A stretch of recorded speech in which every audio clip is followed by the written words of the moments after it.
어떤 나라든지 GNP가 10,000불이 넘으면 교인들이 교회를 떠난다고 그렇게 말하고 있습니다.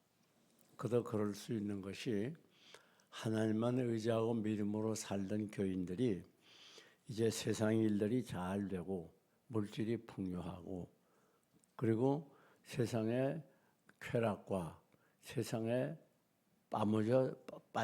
파묻혀 살다 보면 자연히 신앙생활 소홀히 하고 하나님을 떠나게 될 수밖에 없는 것이에요. 여러분, 이제 여러분들이 미국이나 유럽이나 터키 같은 데 이렇게 여행을 해보면 그중에 혹시 교회를 방문한 적이 있을 거예요. 아주 웅장하고 대단한 교회인데 그 교회를 관광지로 이렇게 오픈을 해서 구경을 하게 됩니다. 그 교회가 건립 당시에는 많은 사람들이 그득이 모여서 예배를 드렸는데 이렇게 세월이 지나다 보니까 그 풍요한 물질 문화에 현혹이 돼서 교회를 다 떠나게 되고 교회는 노인들 몇십 명이 앉아서 예배 드리는 처참한 모습을 발견하게 됩니다. 여러분, 그것은 바로 이 유럽이나 미국뿐 아니에요. 우리나라도 그런 현상이 지금 많이 일어나고 있습니다. 그 교인들이 줄다 보니까 결국은 교회를 운영할 수 없어서 교회를 매도하고 팔아버리는 그런 일도 얼마든지 있습니다. 그래서 미국에 있는 한인 교회들이 그런 교회를 사서 교회를 하는 그런 경우도 종종 있는 것이에요. 그런데 우리 한국 교회도 마찬가지입니다. 이런 영향을 받아서 우리 한국이 지금 잘 사는 나라예요. GNP가 금년도 2분기 기준을 보면 47,647불이에요. 그러니까 대단하지 않아요? 이렇게 잘 살다 보니까 이제는 교인들이 교회를 떠나는 그런 경향이 많아졌어요. 그러니까 여러분들이 혹시 이 기독교 TV를 보면 거기에 젊은 사람들이 별로 없고 대부분 노인들이 많이 앉아 있는 모습을 쉽게 발견하게 됩니다. 그리고 정확한 것은 모르겠지만 일반적으로 지금 일반적인 통계로는 한국 교회 60%가 주일학교가 없다는 거예요. 심각한 문제가 아닐 수가 없어요. 주일학교도 없지요. 청년들도 교회를 떠나죠. 그러면 앞으로 현재 있는 교인들은 시간이 갈수록 죽기도 하고 또 다른 것을 이사도 가고 병원도 입원하고 어쨌든 자연적으로 인원은 줄게 돼 있어요. 그러면 결국은 나중에 어디까지 가게 됩니까? 문을 닫아야 되는 거예요. 특별히 이 유럽이나 미국의 교회들은요 수십 년씩 건축을 해가지고 어마어마합니다. 교회 사이즈도 크기도 하지만 크지 않은 교회도 그 시설이 우리 한국 교회와는 비교가 되지 않아요. 그런 교회들이 이제 문을 닫게 되고 팔고 어떤 경우에는 술집에도 파는 경우가 있어요. 대전에도 제가 알던 교회 중에 불교에게 그 교회를 판 신뢰가 있습니다. 그러니까 중요한 것은 이제 교회가 여러 가지 사역을 많이 해요. 이 봉사도 해야 되고 교육도 해야 되고 친교 여러 가지 일을 많이 합니다. 그러나 전도는 본질적인 문제예요. 본질적인 문제라는 말은 전도하지 않으면 교회 존립이 불가능하다는 거예요. 오늘날 한국 교회가 계속 이렇게 줄어드는 이유가 어디 있는가 하면 전도하지 않기 때문입니다. 그 전도는 시간이 있는 사람이나 또 젊은 노인들이 하는 것이지 젊고 바쁜 사람들이 어떻게 전도하겠는가 그런 잘못된 인식을 가진 사람도 있어요. 그래서 전도는 이것은 본질적인 문제예요. 본질적인 문제. 전도하지 않으면 교회는 존립할 수가 없게 돼요. 그것이 오늘 우리 기독교 2000년 사회에서 보여주는 것 아닙니까? 우리 한국 교회도 이제 앞으로 시간이 많이 지나면 지금 막 수만 명 모이는 대교회당도 있는데 그 걱정이에요. 주님자가 와서 열심히 목회해서 대교회를 이루고 큰 성전을 건축했는데 후임자가 와서 막 급속히 줄어드는 그런 경우도 지금 한국에 많습니다. 앞으로 그런 점에서 걱정이 아닐 수가 없어요. 왜 그렇게 됐는가? 전도하지 않기 때문에 그래요. 그래서 오늘 본문에서 사도 바울은 뭐라고 말하죠? 때를 얻든지 못 얻든지 복음을 전하라. 그러니까 이 복음을 전하는 건 내가 형편이 되면 전하고 형편이 되지 않으면 전하지 않는 게 아니에요. 내가 시간이 있으면 전하고 시간이 없으면 전하지 않는 게 아니에요.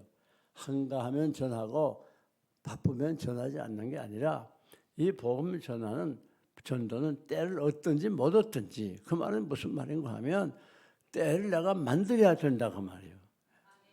때가 오기를 기다리는 게 아니라 내가 만들어서 전도해야 되는 거예요. 즉 삶의 중심이 전도가 돼야 된다는 거예요. 전도가. 때가 관계없어요. 어느 때라도 그저 사람만 만나면 전도하는 거예요. 사람만 만나면. 그리고 어떻게 생각하면 우리가 평상시에 만나는 모든 사람들은 그게 가족이 됐든 회사원이 됐든 친구나 이웃이 됐든 하나님이 복음 전도를 위해서 만나게 해주신다고 생각해서 좋을 겁니다. 우리가 열심히 복음을 전해서 이 복음 전도가 내 습관이 되고 이게 내 생활이 되고 이 복음 전도가 내 체질이 돼야 그래야 그가 능력 있는 신자가 되는 거예요. 여러분 오늘 우리 교회에서 이번 12월 28일을 새가족 초청잔치를 합니다. 여러분들에게 전도하라는 게 아니에요. 초청만 하라 그 말이에요. 초청하면 교회 일단 나오면 복음을 듣고 복음을 전하게 되는 거예요. 전도는 매우 중요한 겁니다. 그래서 초대교회는 전도가 생활화됐어요. 그래서 매일 모였다고 그랬어요. 그리고 매일 복음을 전했다고 그랬어요. 가장 모범적인 교회 현상입니다. 오늘 우리 한국교회 가장 심각한 문제는 바로 복음을 전하지 않는다는 거예요. 우리 교회는 그 어려운 코로나 때에도 복음을 전했던 지금까지 줄기차게 계속해서 복음을 전했던 교회로 유명합니다. 앞으로 우리가 이제 12월 28일 앞에 놓고 열심히 복음을 전해야 될 거예요. 그래서 놀랍게도 우리 교인들이 앞으로 5년 동안 16만 8,457명을 전도하기로 초청하기로 작정을 했어요. 또 금년 안에 694명을 초청하기로 작정을 했습니다.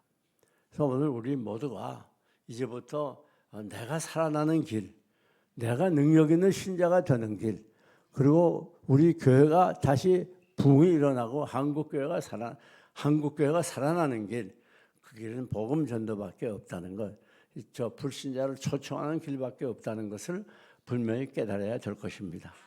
여러분, 그러면 왜 때를 얻든지 못 얻든지 복음을 전하라고 했는가? 우리는 본문을 통해서 그 사실을 한번 파악해 보려고 합니다. 그 첫째는 하나님의 명령이기 때문에 너희는 복음을 전하라. 때를 얻든지 못 얻든지 하면서 우리에게 때 없이 언제나 복음을 증거하라고 강조합니다. 그런데 하나님과 예수 그리스도 앞에서 즉 산자와 죽은 자를 심판하실 예수 그리스도 앞에서 내가 너에게 엄히 명한다. 그렇게 말했어요. 이게 무슨 말인가 하면 이거는 명령이라는 거예요. 여러분 명령이라고 하는 건 내가 원해서 또 싫어서 하고 안 하는 선택사항이 아닙니다. 명령은 반드시 실행해야 되는 거예요. 그렇기 때문에 이 복음 전도는 우리가 반드시 실행하지 않으면 안 되는 우리의 사명이에요. 사명이라는 건 말은 생명 걸고 하는 걸 사명이라고 그래요. 죽기까지 하는 거. 그래서 복음 전도는 우리들이 이렇게 열심을 다해야 된다는 말입니다. 이건 명령이에요. 그런데 이 명령은 어떤 명령인가 하면 첫째는 심판하실 주 그리스도 예수께서 그렇죠. 산자와 죽은 자를 심판하실 그리스도 예수께서 무슨 말인가 하면 이 복음 증거는 바로 심판의 성격이 있다는 거예요. 복음을 우리가 바로 전하면 복을 받는 것이고 복음을 전하지 않고 소홀히 하면 화를 당할 수 있다는 걸 가르쳐요. 그래서 고린도전서 9장 16절 17절을 보면 내가 부득불 복음을 전한다. 부득불 복음을 전하지 않을 수 없는 것은 내가 복음을 전하지 않으면 내게 화가 있을 것입니다. 사도 바울은 그렇게 말했어요. 그 사도 바울도 인간인데 이 복음 전파를 위해서 얼마나 고생을 많이 했습니까? 우리가 이 고린도서를 보면 사도 바울이 복음 전파를 위해서 당하는 고난이 얼마나 대단했던 걸 알 수 있어요. 죽은 줄로 알았다 그렇게도 나왔어요. 얼마나 매를 맞았는지. 사망이 이른 줄 알았다. 그렇게 고난을 많이 당했는데 그러니까 복음 전하는 게 실수도 있어요. 그러다 부득불 복음을 전했어요. 왜? 내가 복음 증거하지 않으면 화를 당할 것이라. 여러분 이 하나님의 복음 증거처럼 큰 상이 없습니다. 그러면서 17절에 하나님이 상을 준다고 약속을 했어요. 여러분 복음 증거는 왜 그렇게 중요한가 하면 사단의 나라를 공격에 들어가는 거예요. 그게 중요한 겁니다. 여러분 우리가 복음을 증거하게 되면 나머지 우리 삶은 하나님이 책임져 줘요. 네. 요즘 군대 가가지고 복무하는 동안에 또 만약에 전쟁이 났을 경우에 나라에서 모든 삶을 다 책임져 줍니다. 그렇지 않으면 어떻게 전쟁하겠어요? 마찬가지로 우리가 나가서 복음을 전하면 하나님이 다 책임져 줘요. 그래서 우리는 이 말씀을 믿지 않아요. 이 하나님의 말씀에도 불구하고 상을 준다고 해도 믿지 않고 차라리 내가 현찰 몇십만 원, 몇백만 원 손에 잡는 게 더 좋지. 하나님이 상 준다는 거 별로 실감나지 않아요. 믿지 않는단 말이에요. 또 화가 된다. 그것도 별로 믿지 않아요. 하나님 두려워하지 않아요. 오늘 이 신앙이라는 건 무엇인가 하면 하나님의 말씀을 100% 믿는 겁니다. 하나님이 오늘 우리에게 약속하신 그 약속 그대로 이루어진다고 하는 믿음을 가지고 살아야 그게 교인이죠. 말씀을 믿지 않는다면 교인일 수가 없습니다. 이 말씀은 무슨 말씀인가 하면 왜 때를 얻든지 못 얻든지 복음을 증거해야 되는가? 하나님의 명령이기 때문에. 이 명령이 어떤 명령이에요? 심판이 있는 명령이라고 말이에요. 이것은 하나님의 강력한 전도에 대한 소원을 의미하는 거예요. 하나님은 우리에게 얼마나 간절히 원하는 소원이겠어요. 그렇기 때문에 이렇게 강력하게 명령하는 거예요. 다음 두 번째는 내가 엄히 명하노니 그랬어요. 이 명령은 보통 명령이 아니에요. 성경에 어떤 구절도 엄히 명한다는 말이 없어요. 이 복음 전도에만 엄히 명한다고 말씀하고 있어요. 엄격한 명령이에요. 안 하면 안 되는 명령이에요. 즉 이 복음 전도에 우리의 삶을 걸어야 되고 우리의 생명을 걸어야 된다는 것을 가르치는 거예요. 복음 전도는 그렇게 중요한 거예요. 이거 적당히 하는 게 아닙니다. 우리 그리스도인은 복음 증거를 위해서 살고 복음 증거를 위해서 죽는 거예요. 우리의 가정도 우리의 생업도 우리의 회사도 내가 관계한 모든 부분은 다 복음 증거를 위해서 하나님께서 나에게 주신 거예요. 그렇기 때문에 오늘 우리 복음 증거가 우리 삶의 변두리에 있으면 안 돼요. 이게 우리 삶의 중심이 되어야 돼요.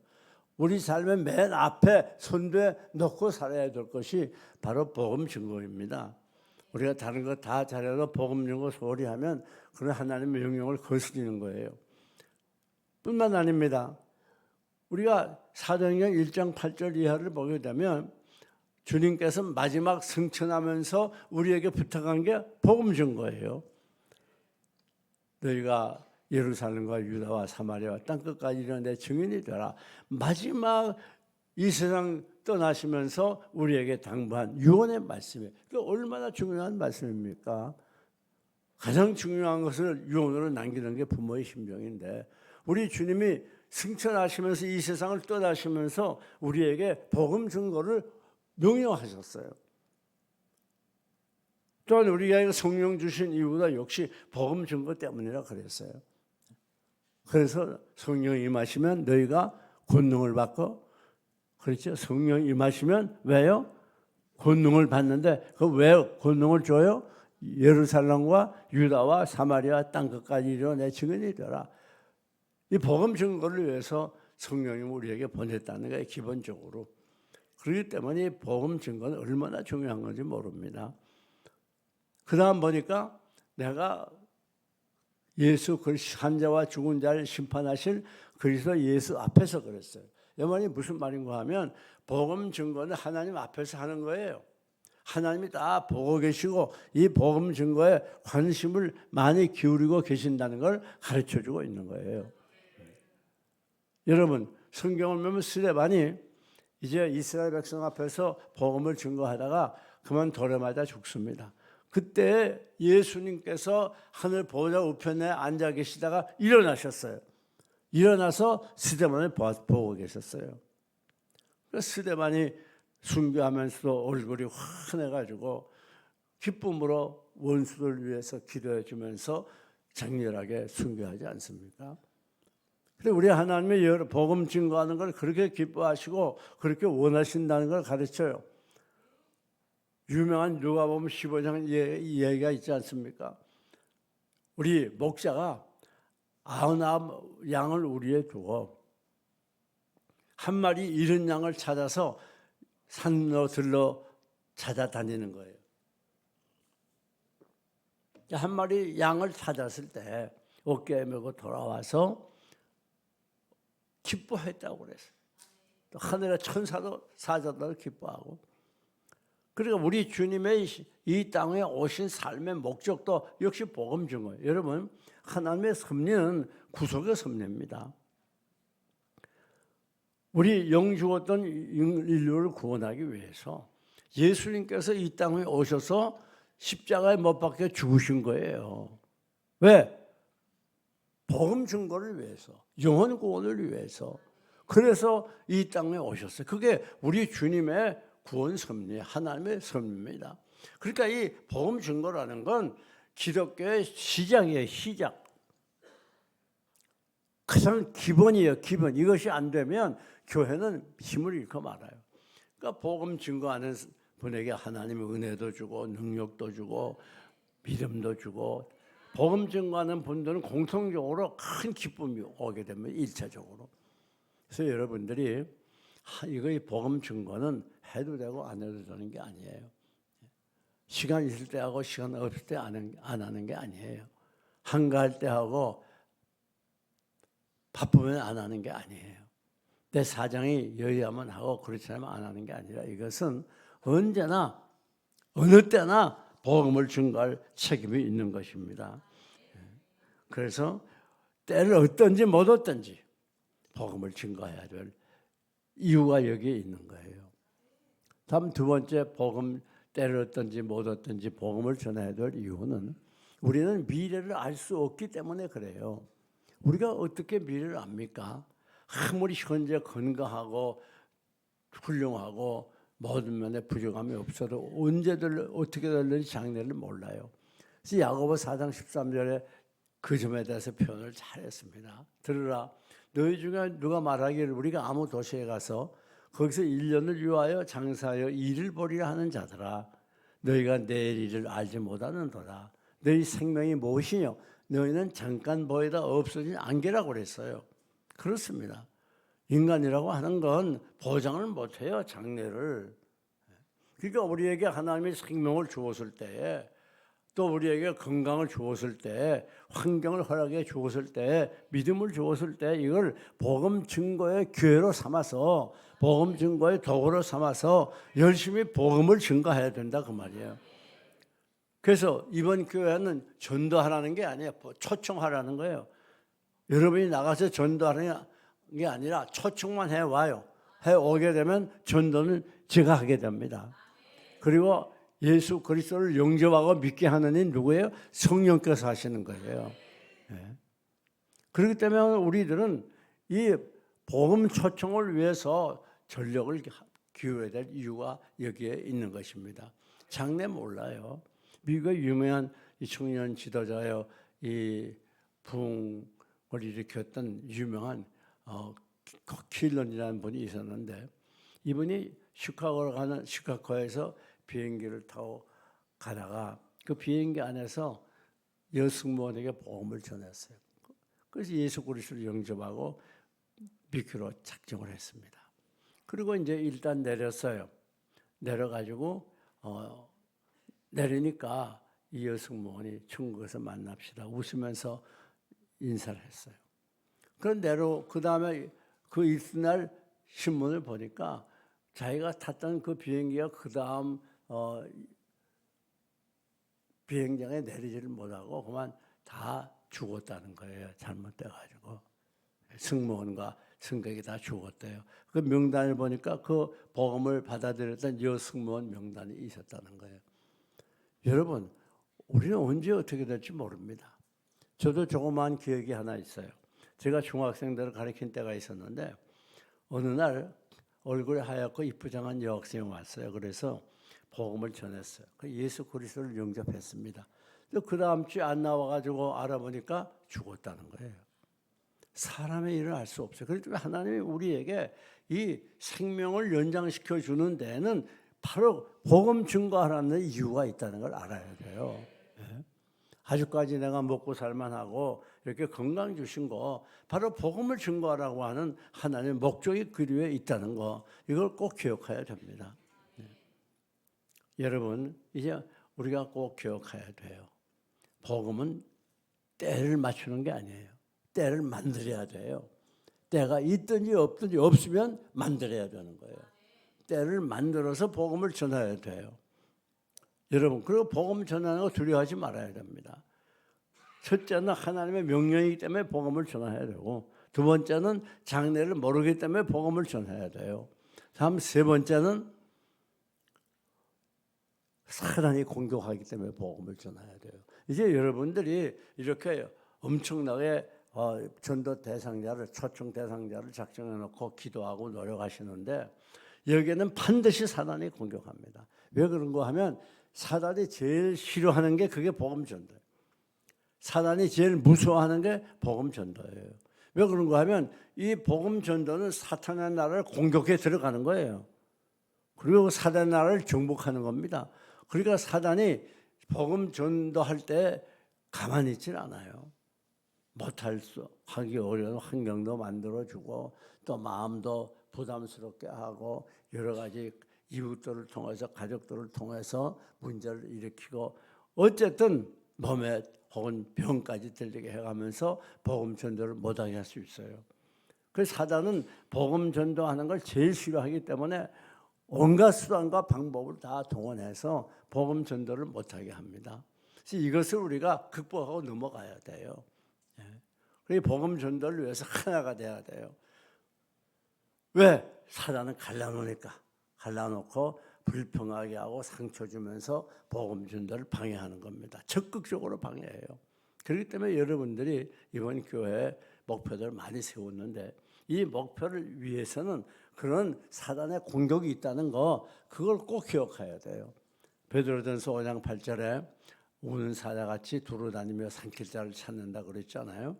그러니까 이 복음 증거할 때 사단은 더 난리예요. 그 어떤 교회 사람 보니까 마귀들이 교회 지붕 위에 있는데 다 자고 있더라는 거에서 왜 자고 있냐 그러니까 이 교회는 할 일이 없다고, 기도도 안 하고 전도도 안 하고. 여러분, 오늘 이번 교회 하나님이 우리에게 주신 교회입니다. 사단이 아무리 공격해도 그 사단의 공격을 우리 감지하고 열심히 복음을 전해야 돼요. 여러분이 복음 전하면 여러분의 이 영적인 생활, 은혜 생활, 믿음 생활, 하나님이 큰 능력을 주셔서요, 능력이 이기게 하는 거예요. 왜? 아니, 조카들로 싸우는데 무기 안 주면 어떻게 하겠어요? 하나님이 이 전도의 능력, 무기, 은혜를 주신다 그 말이에요. 뿐만 아니라 세상 것도 다 책임져 줘요. 예? 그런 거로 걱정하지 말고 우리 모두 복음 전도에 실력해야 됩니다. 자, 그러면 어떻게 해야 되겠는가? 여기 항상 힘쓰라 그랬어요. 항상 힘쓰라.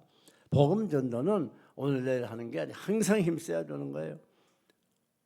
이제 5년 동안 이렇게 작정한 분도 계시는데 여러분 참 잘한 거예요. 왜 그런가 하면 그래야 항상 힘쓰게 돼요. 이 기간 동안 잠깐 힘쓰고 또 놓아버리는 게 아니라 항상 힘써야 된단 말이에요. 언제나 그냥 사람만 만나면 이게 복음 증거의 교회라고 생각하세요. 뿐만 아닙니다.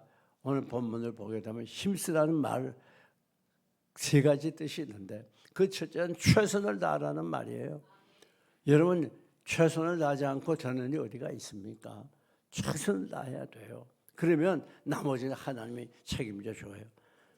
여러분 복음 증거는 내 힘으로 하는 게 아니에요. 다음 두 번째는 희생이 따라야 되는 거예요.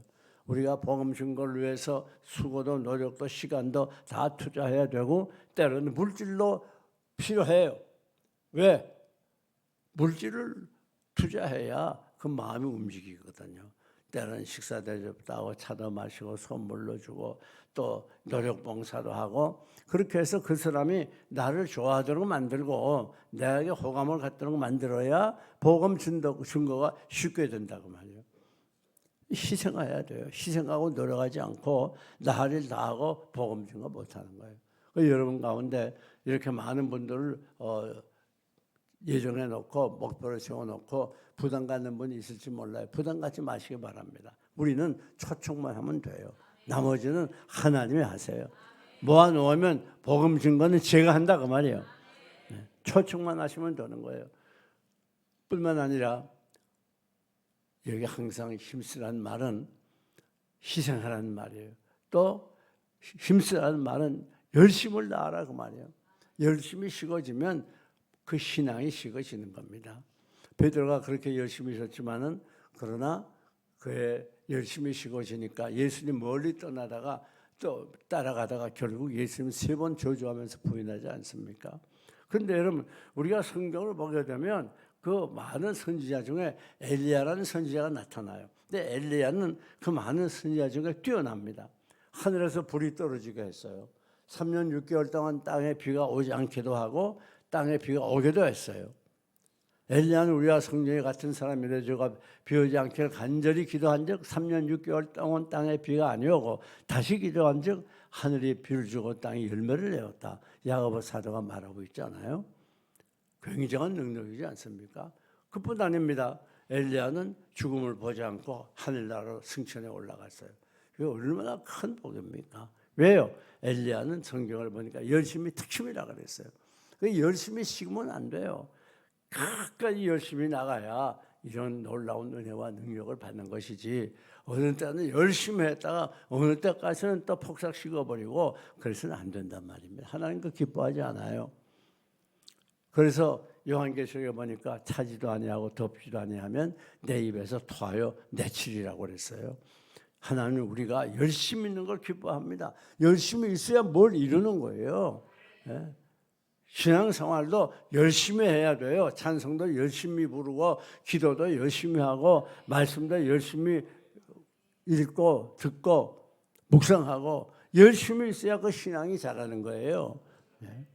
열심히 식어지면 내가 믿음이 식어지는 것입니다. 다 식어져 버려요. 다 병들어 버려요.